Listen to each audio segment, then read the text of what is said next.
There is a sentence that ends more conversations than any argument ever could. It comes from someone who cares about you, who has watched from the outside for months or years, and who finally says it. Why don't you just leave? The person it's directed at almost always already knows something is wrong. They have felt it in the sleeplessness, in the stomach that clenches before an argument even starts. They know.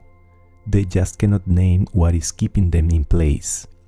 Today we name it, not from the outside with judgment and impatience, but from the inside, through the science of what actually happens to a brain, an identity, and a nervous system inside a relationship that has stopped working but refuses to end.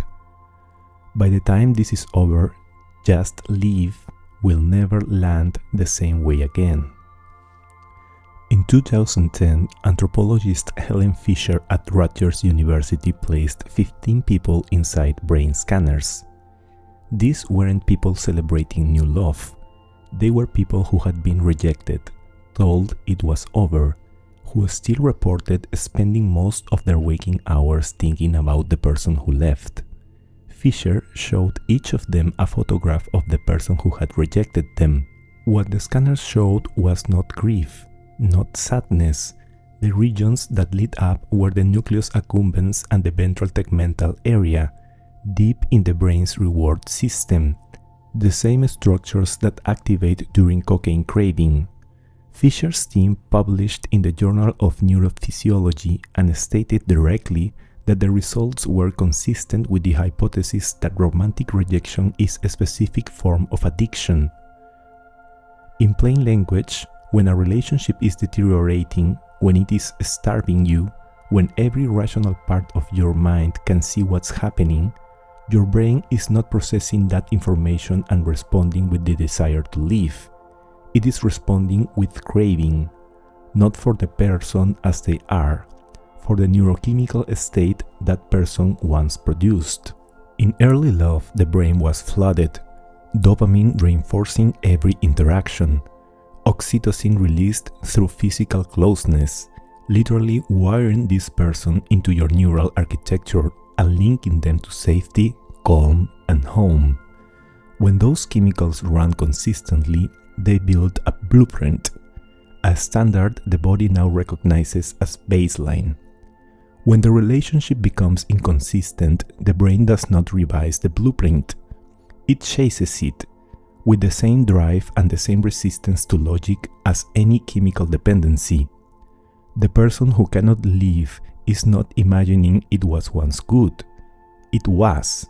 The problem is that the brain has been instructed, below the level of conscious reasoning, to keep pursuing what was once there. Now, something makes this worse. B.F. Skinner's research on behavioral reinforcement produced one of psychology's most disturbing findings. The most psychologically inescapable patterns are not created by consistent rewards. They are created by unpredictable ones. Animals receiving rewards on a random schedule, sometimes after 2 lever presses, sometimes after 50, with no pattern they could identify, became obsessive, single-minded, and continued long after the rewards had stopped entirely. He called this variable ratio reinforcement. It is, deliberately and precisely, the mechanism behind how gambling machines are built. It produces the most tenacious behavior patterns ever documented. Now translate it to a relationship where affection has become inconsistent. A partner called for days, then unexpectedly tender. A week of distance dissolved by a single gesture. Each of these arrives in the brain as an unpredictable win. And here is the critical piece. Research by Schultz, Diane, and Montaigne in 1997 demonstrated that dopamine releases most powerfully not at the moment of reward, but in anticipation of a reward that might come. In the moment of, could this be it? The uncertainty is not the price you pay. The uncertainty is what makes the relationship neurological impossible to put down. This is why breadcrumbs are more addictive than meals. A single crumb after silence activates the reward system more intensely than consistent warmth ever would, because the brain has learned the stakes are high and the supply is scarce. Scarcity in the brain's ancient economy does not signal retreat, it signals pursue harder. And then there is the cortisol. During tension and conflict, the body flows with stress hormones, the nervous system activates, and then during reconciliation, during the return of warmth, dopamine and oxytocin rush in. Psychologist Dr. Patrick Kearns, who first described trauma bonding in 1997, found that this precise chemical sequence, cortisol spiked followed by dopamine and oxytocin relief, does not weaken attachment, it deepens it. The brain maps this person as the source of relief from the very pain they caused. They become associated with both the wound and the cure. There is a third system at work, quieter than the others, but in some ways the most complete. In 1967, Martin Seligman and Stephen Meyer at the University of Pennsylvania subjected dogs to electric shocks they could not escape or control. Then they placed those same dogs in a new enclosure, a simple shuttle box with a barrier low enough to step over, where the shocks could be avoided entirely. Dogs with no history of unescapable shock step over immediately, but the dogs from the first phase lay down. They whimpered quietly, and they accepted shock after shock without attempting to escape, even with the exit plainly visible.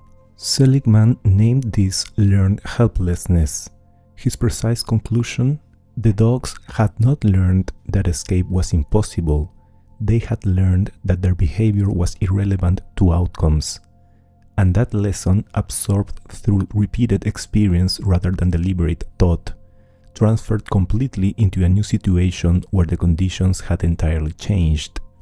In humans, this builds without drama. Every conversation that ends exactly where it started, every careful, well-intentioned effort that produced no change, every version of yourself you brought to the relationship, more patient, more direct, more understanding, that met the same wall. The outcomes were never connected to your behavior.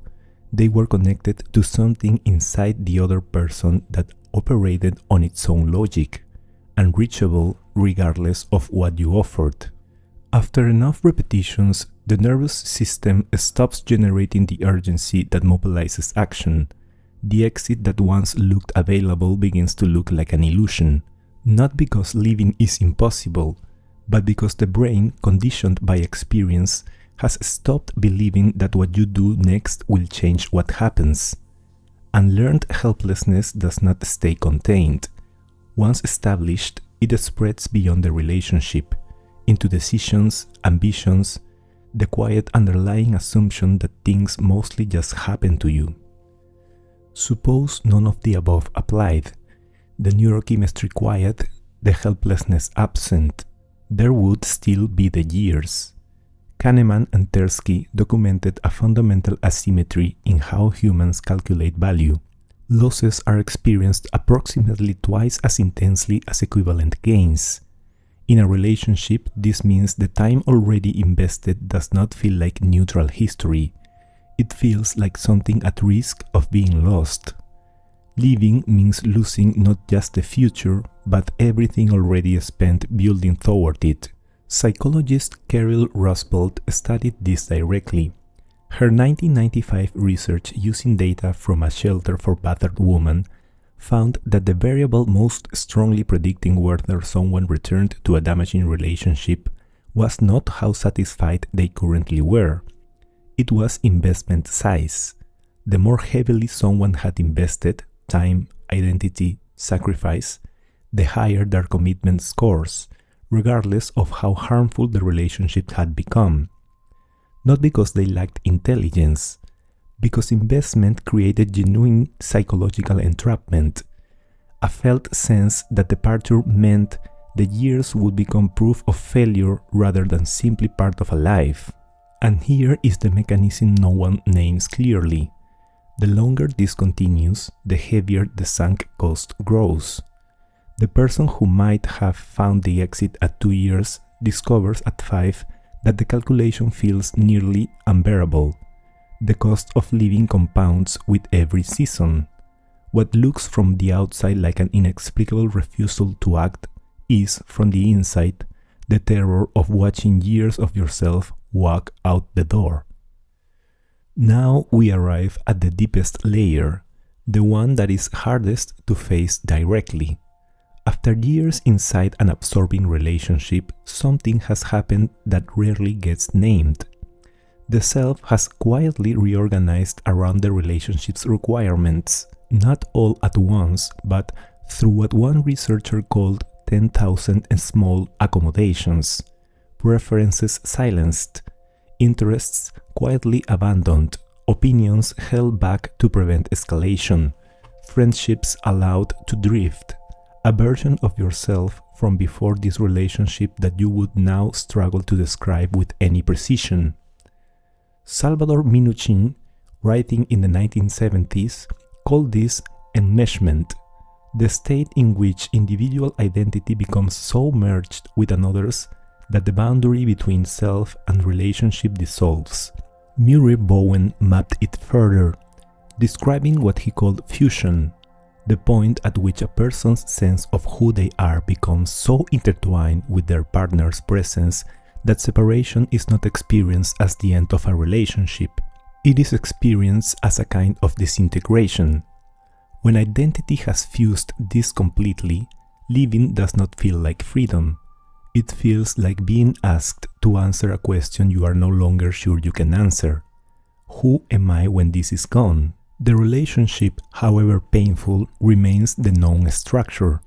It organizes the day, the social world, the sense of being someone who is known, even if what is known is a version of you that was slowly shaped to survive inside this specific dynamic. People describe the aftermath as standing in a room with no idea where to look when there is nothing left to manage. The fear of leaving is not really fear of being alone. It is the specific, disorienting fear of being a self that has partially forgotten its own shape. 5 mechanisms: a neurological craving with the same architecture as addiction, a reinforcement system that makes inconsistent affection more binding than consistent love, a learned helplessness that severs the felt connection between action and outcome, a sunk cost that grows heavier with every year spent, and an identity so fused with the relationship that departure threatens not just a future, but a self. None of this is a reason to stay, but every one of them explains why staying makes a different kind of sense than anyone watching from outside can see. The way through is not a single act of courage. It is the slower, less visible work of interrupting each mechanism one at a time, recognizing the craving as neurological, naming the reinforcement pattern before the next cramp arrives, finding one small action taken for yourself that reconnects behavior to outcome, grieving the years without using them as justification to spend more, and then carefully beginning to remember what you wanted, what you preferred, what you sounded like before the accommodation started. You are not waiting for permission. You are waiting to feel like yourself again. That is not weakness, that is the actual work. If this gave language to something you have been living, share it with someone who needs to hear it. Like this video if it changed something in how you see why people stay. Subscribe and keep watching. There is much more ahead.